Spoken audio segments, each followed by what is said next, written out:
In 1992, the Food and Drug Administration decided that genetically modified organisms were the functional equivalent of conventional foods. They arrived at this decision without testing GMOs for allergenicity, toxicity, antibiotic resistance, and functional characteristics. The aim of the seed industry is $1 trillion of profits from royalties every year. And the aim is no farmer should have access to their own seed. The aim is every farmer should be forced into the market every year. All across our country, our people are becoming more and more conscious about the foods that they are eating and the foods that they are serving to their kids. And this is certainly true for genetically engineered foods. Americans have a right to know if their food is genetically engineered. Hello and welcome to Mad Science, the Genetic Crossroad. I am your host, Anna Kavanaugh, and I want to thank you for joining me for the broadcast tonight. On tonight's broadcast, I thought I'd take our discussion in a bit of a different direction on the whole subject of the GM industry by looking at parallels with other phenomena in society. And when I say parallels, I mean messages and examples we see in art forms that seem to prophesize a future that came to pass, such as in literature and motion pictures, or parallels with some of the other major crises of our time, like global warming, planetary compromise, and environmental and health disasters. What caused these? What are the outcomes? And how have we dealt with them as a society? What have we learned, and how might they be able to help protect our future? And there's some really important questions I think we have to ask if we're going to be responsible consumers. Questions like, have we become callous or complacent to these issues? When a new so-called crisis arises, do we actually take it seriously? Or are we conditioned to turn a blind eye, believing that we really can't do anything about it anyway? Are there similarities that exist with the huge biotech corporations of today? By looking at the parallels, we may be able to bring some of the grave issues of the biotech industry into focus and understand the profound effects that are being seen on our planet and in its populations, in us. If we use the past as a guide, we may be able to prevent a human catastrophe in the future, but it requires examination, effort, willingness, and commitment to take action today. So these are some of the things I'd like to address this evening as we continue raising our level of awareness together about the very important topic of genetic engineering and its very real ramifications to our world. It's really very interesting how many older stories have parallels to present-day situations, but one might surprise you, as it did me, and that's the story of Jacob in the Bible, which was written so long ago, but may be one of the closest parallels to the modern-day practices in the biotech industry that we'll find. And just for the record, I'm not making a religious statement in using this example, but the story goes something like this.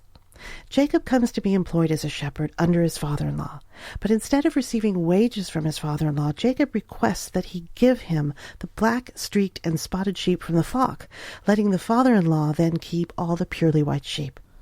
And the understanding was that Jacob would keep his small flock separate from his father-in-law's flock, which was an idea both of them agreed to. But then Jacob craftily arranged for the black and spotted sheep of his flock to mate with his father-in-law's white sheep, which then, of course, went on to produce streaked and spotted offspring. Well, since the new sheep were spotted or streaked, they were now considered part of Jacob's flock. And he did this knowing that crossbreeding of the sheep would produce more with black and spotted coats. So while his father-in-law's flock remained about the same size, Jacob's was steadily increasing. And Jacob's intent was to grow a large flock and become more powerful than his father-in-law. And as it turned out, his idea worked. He was successful. According to the agreement made, Jacob would own all discolored sheep, and his father-in-law was bound to this agreement. So here we have a simple theme, intentionally interfering with and manipulating nature to gain personal advantage for one's own benefit. Does this sound familiar? Frighteningly so. When you think about it, this is really a remarkable story because it mirrors exactly the biotech industry's business model of today on several levels. One, we have the intentional interference and manipulation of nature. 2, there is an intentional contamination of a pure stock by method of proximity, secretly intermingling the flocks in this case. 3, because of agreements made, the dominant party can legally lay claim to the increases in production numbers taking place. And 4, as a result of the manipulation, contamination, and legal agreement, there is a gain in monetary advantage and control by the one perpetrating the whole thing. Now, of course, Jacob wasn't performing gene splicing, but the general outcome was the same, and the general motivation was the same. If we take this story to be an account of an actual event that took place several thousand years ago, what can we conclude? That there seems to be something within human nature that remains unchanged to this day? What do you think? I think it's worth asking. The mentality of seizing opportunity for personal gain, even if it includes deceiving others, is still around today, in full force. And based on Jacob's actions in the Bible, in this story, well, you might even say he'd fit right in at Monsanto. So the idea of human interference with nature, that's nothing new, and is actually the central theme to many science fiction novels and movies as well, usually with outcomes that are unexpected and negative. For example, Mary Shelley's Frankenstein, an absolutely amazing story, first published in 1820. It's considered by some to be the start of modern science fiction because, unlike previous stories, the central character, being Dr. Frankenstein, makes a deliberate decision and turns to modern experiments in the laboratory to achieve fantastic results. In the story, he works to create life in inanimate objects, ultimately trying to give life to a human form. And even though he is successful in achieving this, things go terribly wrong. And as a result of his actions, the doctor realizes he has created something hideous and potentially dangerous to himself and mankind, but it is too late to reverse what he has done. And the doctor is greatly troubled about what to do as unanticipated ethical issues arise concerning his carelessness and lack of foresight. The monster he created pressures him to make a female version like himself so as not to be alone, but the doctor sabotages the idea, thinking it would only make things worse. He's concerned that the monsters would propagate out of control. The monster becomes angry and begins killing members of the doctor's family, and the story ultimately ends with a confrontation between the doctor and his monster, with the doctor dying as a result. Wow, there is a lot of parallel symbolism here. First, we have the scientist who uses technology to manipulate and create life by artificial means. But his creation is not the beautiful, productive wonder that will gain him the notoriety he seeks. Although he achieves part of his goal, there are unanticipated and unforeseen components that were not accounted for. Like the ethical issues of creating life without consideration for the life itself. In this case, the monster was brought about unnaturally in a laboratory and did not have a choice in its own creation. The monster's gross characteristics came about not by its own actions, but by the hasty and careless motivations of a selfish scientist looking for his own recognition and glory. Who is to blame in this scenario? Is it right that because someone is in a position of control that their desires rightfully supersede someone else, supersede life and the creation of it? And how about the unforeseen physical threat that was created when the monster was brought to life? The doctor did not consider this until after the fact. This is all really a perfect analogy of what is happening in biotechnology today. Scientists are so caught up in the technology aspect of what they are doing that they are blind to the real effects and implications of their work. They are so motivated by competition, achievement, and profit that concerns for safety are overlooked. In the story, the doctor and his family die as a result of the chain of events he set in motion by his misguided efforts in the laboratory. And as a fitting parallel, the events now set in motion by the biotech corporations of our time, as they freely experiment and implement their genetic creations into our food supply, will inevitably catch up to us. We may ironically be facing the same fate as a fictional story. And just as a final example before we move on here, The Island of Dr. Moreau, the novel written by H.G. Wells and published in 1896. An Englishman is shipwrecked and transported to an island where a mad scientist, Dr. Moreau, is attempting to create human beings from animals in a series of grotesque experiments. Similar to Frankenstein, we have a scientist here that is manipulating life to achieve very unnatural outcomes, and he is blinded by his own passion in pursuing it. And this story was actually adapted to film, where the character Dr. Moreau interestingly claims to have successfully conquered the impossible, and that is to introduce human DNA into animals, eliminating their basic instincts, thereby creating a supposedly divine human, free from malice and hatred. As the story goes, after many attempts, only one experiment was successful, but the many unsuccessful ones are given drugs every day to keep them from regressing into their animal forms. Interesting, because through all of this, we can draw so many parallels to the biotech industry. In the movie, manipulation of DNA is now in the picture, where the experiments are aimed at improving on humans. The experiments are mostly unsuccessful, and there are unanticipated problems and ramifications as a result. Aside from the clear ethical issues of torture and genetic engineering in the story, the outcomes are dangerous and pose a serious physical threat to others on the island. And the remedy is to use drugs as a patch job solution to the problem. There are really so many parallels between what is happening in this fictional story and what is occurring right now in our nonfiction world. Let's start with the obvious fact that biotech companies are splicing foreign DNA from different animals, including humans, into our food supply right now and on a regular basis. They are doing this to push more GM products and selling it to the public as improving on the quality of life for humans. And while this all sounds very nice, we need to be clear that corporations are not interested in you or me or improving our quality of life, unless it means profit for themselves.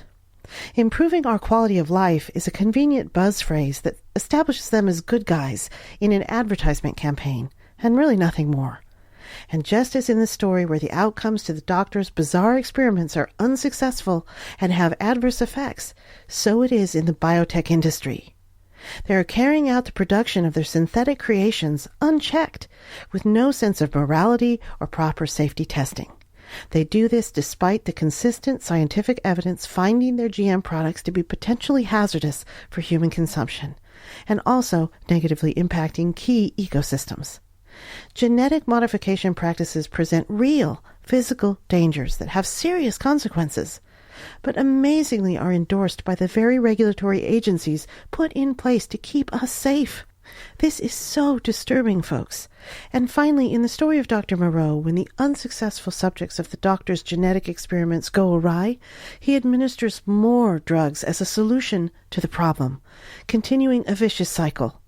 And in our nonfiction world, we have parallels there too. It's unbelievable, but problems created by GM technology are solved by introducing even more extreme versions of GM technology. And let me give you an example of that. There's a recent phenomenon known as colony collapse disorder, which is the abrupt disappearance of honeybee populations. And this problem began to appear suddenly on a grand scale in the mid-2000s and has occurred mainly in North America. Is that an unfortunate coincidence? Well, it's speculated by scientists that colony collapse disorder is strongly correlated with the intensified, widespread use of agricultural chemicals and GM crop population over the last decade.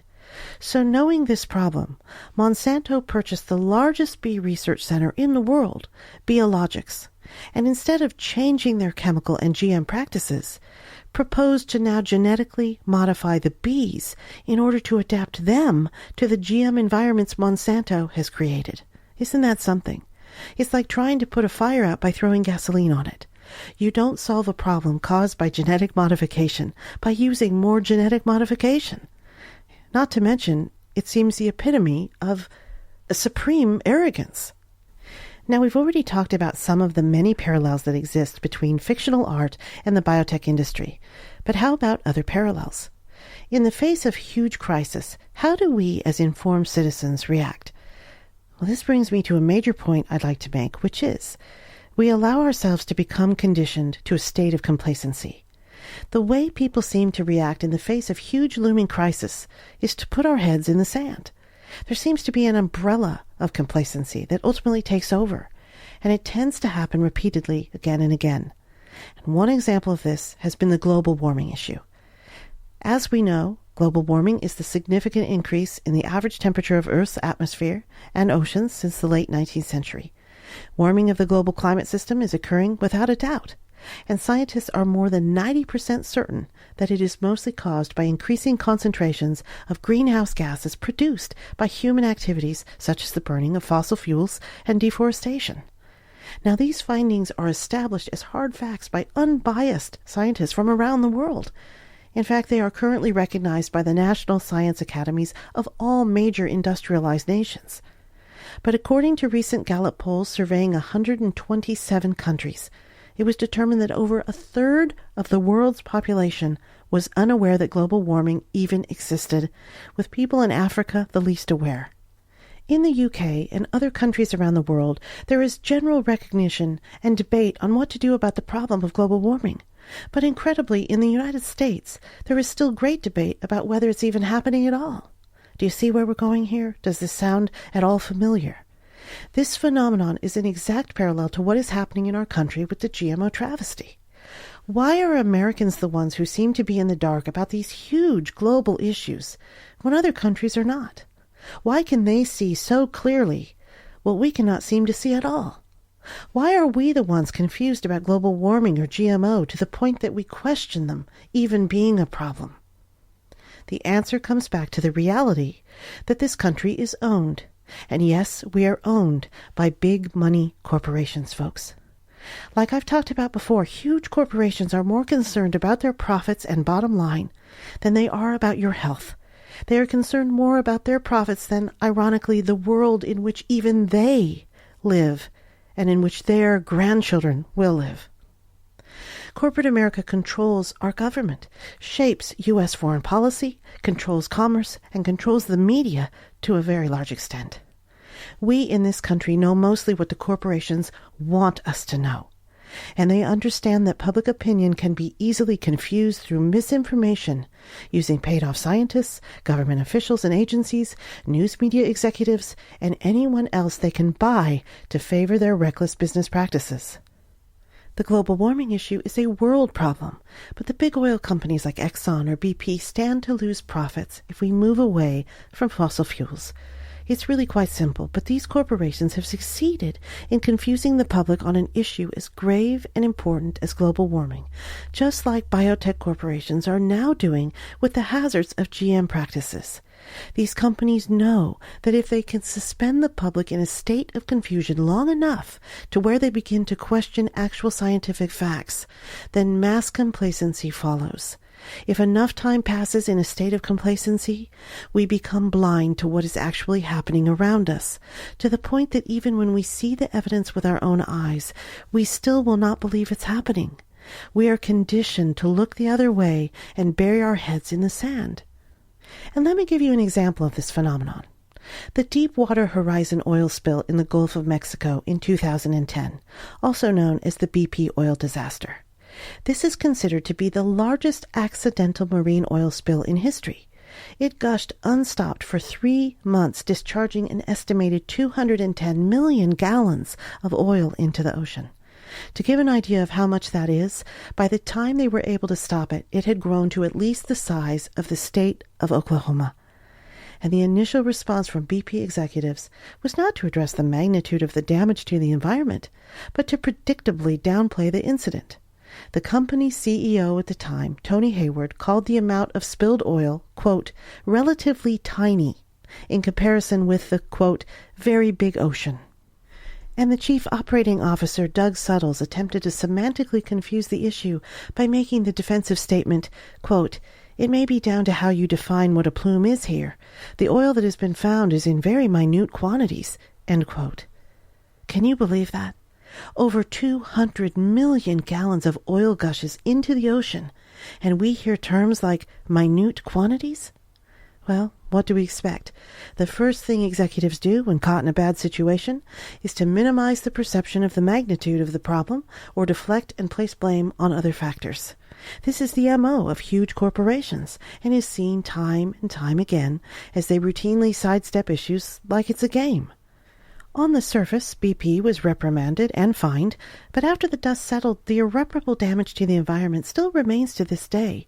The after effects of the BP oil spill have been disastrous to many vital ecosystems in the Gulf, and it's still unknown what the long-term permanent effects will be. It wasn't until 4 years after the 1989 Exxon Valdez oil disaster in Alaska that the herring population there collapsed, and more than 20 years later, it has still not recovered. So how do we as a public react to this kind of thing? Well, it's bad news at the time and we pay attention. But do we tend to rationalize that nothing can be done about it anyway, so why bother with it? Do we go onto the internet and complain and add our 2 cents, but then really never do anything when we step away from our computers? Maybe we think that others are taking care of things, so we don't really need to. It seems that we tend to become complacent toward many important issues unless we are forced into action out of a necessity or direct threat to ourselves. For instance, if you learn that someone was intentionally or secretly poisoning you and your family, well, how would you react? You would probably take action, probably swiftly and with anger, putting an immediate stop to it. And you'd also probably see to it that the perpetrators were reprimanded. Am I right? This is a natural response. But what about big money corporations that are essentially doing the same thing to us? What is the difference that we should let them get away with it? Well, the difference is in the conditioning of our society. We are brought up to trust in authority and what we read, hear, and see. We tend to think that because others around us may believe one way, it is somehow the truth. So who are we to go against the flow? Unfortunately, it's this kind of thinking that works to the advantage of corporate America. If we are kept in the dark about their questionable practices and how they are directly affecting us, then they can continue on making profit at our expense. So they've gotten pretty good at this. They have it all down to a science. Literally. Through the years, they have studied human psychology and behaviors extensively, exploiting this information to manipulate us into complacency, acceptance, and dependence. This is a time-tested approach used by all huge corporations. Take the tobacco industry, for instance. Over the last century, tobacco has evolved into a multi-billion-dollar business fueled by an ever-changing arsenal of marketing activities. Tobacco companies have used every trick and tactic in the book, from free giveaways to physician endorsements to promises of magical weight loss, and even stooping to targeting and luring our children as future customers. This is all done with the intent to hook the American public on their products, creating a dependence on them. For example, starting in the 1920s, tobacco companies recognized an opportunity in the growing women's rights movement. They embedded themselves in freedom demonstrations and even created cigarettes designed solely for women, like Virginia Slims, among others, which are still popular with female customers to this day. As a result, between 1960 and 1990, lung cancer deaths among women increased by more than 400%, even exceeding breast cancer deaths. But despite all this, in order to counter growing concerns about tobacco-related disease, the industry hired doctors and dentists to endorse their products, using slogans like, "Just what the doctor ordered," and "More doctors smoke Camels," and on and on. They would quote statements from studies done by scientists and doctors claiming there were no dangers at all to smoking, and in some cases stating it was actually good for you. It's easy to laugh at these comments now that we know better. But at the time, these were statements made by tobacco-supported research, much the same way that statements about the health benefits of consuming GM foods today are made by biotech-supported research. And that is perhaps the scariest parallel of all. In fact, following suit with the tobacco industry, biotech corporations like Monsanto use the same types of methods to fool us into believing a false reality. For instance, Stanford University scientists did a meta-study on organic foods last year, finding them to be essentially the same as standard GM-containing foods. But interestingly, some of the people authoring this report are the same people who helped big tobacco companies with their studies. Should this come as any kind of surprise to us? As we talked about in a previous show, Stanford University has deep ties to agricultural biotech corporations like Cargill, who actually boasts a 25-year partnership with Stanford and its faculty, including the School of Medicine there. It's also a well-known fact that several individuals holding influential leadership positions at Stanford University have also served on the board of directors of Monsanto. Mike Adams of Natural News made the following very fitting comment, quote, To say that conventional foods are safe is like saying that cigarettes are safe. Both can be propagandized with fraudulent science funded by corporate donations to universities. And we're seeing the same scientists who helped big tobacco now helping big biotech in their attempt to defraud the public. End quote. So we can see that this has been going on for some time now in corporate America. It's how they operate. To them, the public is something to be persuaded and controlled in order to get what they want. Consider how American presidential campaigns are run, blitzing the public with advertising and speeches, targeting and appealing to different regions of the country, projecting a false sense of concern for specific community needs, all in an attempt to sway public opinion in their favor, working the media, putting spin on arguments to persuade and convince, and so on. This all parallels exactly the approach taken by corporations as they deal with the public. It exemplifies how they use what is scientifically known about human behavior and then manipulate it to their advantage. The fascinating thing is that most of us already know that they do this. We've all witnessed or experienced it to some degree in our lives and even have come to accept it. So why do we continue to tolerate it at our own risk? Well, maybe the tides are turning. Just as in the tobacco industry where the public outcry, along with the mounting preponderance of evidence showing smoking to be a direct cause to cancer and other health issues. Recently, there have been growing protests against GMO practices, with more farmers standing up to companies like Monsanto and rallying in Washington along with organic food proponents. Change appears to be coming. For example, in response to the failure of Measure 37 in California last November, the health food chain Whole Foods will require labeling of all GMO foods carried in their stores. However, they won't actually be fully implementing this policy until 2018. These companies are also refusing to sell genetically modified salmon. This looks positive, but we can't take our eye off the ball. We can't underestimate the depth of control that big corporations continue to have in our country and our government and countries around the world. And we cannot underestimate our own part in it either. That we have a choice between complacency and action. It is my hope that we will continue to choose action and in growing numbers. So now we'll move on to a special segment of the program called The Listener's Voice, which is where folks out there have kindly taken the time to write into the website with their questions and comments. And to close each show of the program, I'll go through as many as I can. First up, Sue Healy writes into the show. Hello there. I never write into things like this, but something kind of struck me recently as I've been listening to your show and paying more attention to the GMO situation. I wonder how many people actually even know what GM foods are. My husband thinks I'm making a bigger deal out of it than I should be, and I have to admit that it's not what my friends and I talk about either. But do people really know about it? I myself started hearing about it years ago, but didn't think twice until more recently when I caught wind of the labeling issues in California. I was just wondering if you had any specific statistics about this. Thanks. Well, hi there, Sue. Thank you very much for your question. I'm so glad you decided to write into the show. Actually, there have been lots of polls taken about the very question you ask. A very recent one showed that, in fact, very few Americans are paying close attention at all to news about GMO issues. The survey said that 25% of Americans haven't heard anything at all about it, and 48% have heard only very little.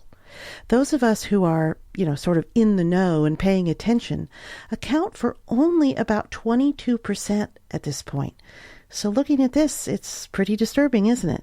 And it goes back to what I've tried to get at before, and that's that big corporations are intentionally encouraging a complacent-minded culture in this country. If they had it their way, nobody would know about this. But the next best thing is to at least sell it to the public, right? And judging from these statistics, it seems that they've been successful so far. But one thing to keep in mind is that polls and surveys fluctuate quite a bit, so even though they're showing one thing now, doesn't mean it's a completely accurate reflection of what's really happening out there or what will be happening out there tomorrow. For example, momentum appears to be taking hold, in groups around the country who are vehemently opposed to the GM food industry. So we have to keep paying attention and encourage awareness about these important issues and just keep on, spreading that word and doing what each of us can do, whatever that is. So I hope that answers your question. Thanks again for writing in. And next up, Joel Moore writes in and says, how do we expect people to buy organic when the prices are so out of sight? I just spent over $50 on a single sack of groceries at an organic food market in my neighborhood. Well, hi, Joel. Thanks so much for the comment. And you are absolutely right. This has been such a big issue for so many people who are trying to choose a healthy lifestyle and stay away from genetically modified foods. Because it's much cheaper for food companies to produce products with GM ingredients, the prices to the consumer are much lower at this point. And this is the big argument we hear from farmers and food processors saying, in order to maximize their own profits, they are forced to use GM sources, which is because companies like Monsanto have worked very hard to dominate food crops grown by farmers and then force them to use their GM seeds. And in doing this, they've made it much more difficult for organic crops to compete, thus driving the prices up in the organic market. Just look at the big oil companies, Joel. Since they control the oil, they ultimately control our gas prices, right? It's the same thing with big biotech companies. But the only difference is they're still in the process of gaining control over the food supply. And part of that strategy right now is making their products appear appealing and beneficial and are cheaper. But if these biotech companies gain complete control of the food supply, we would most definitely see a dramatic increase in food costs across the board.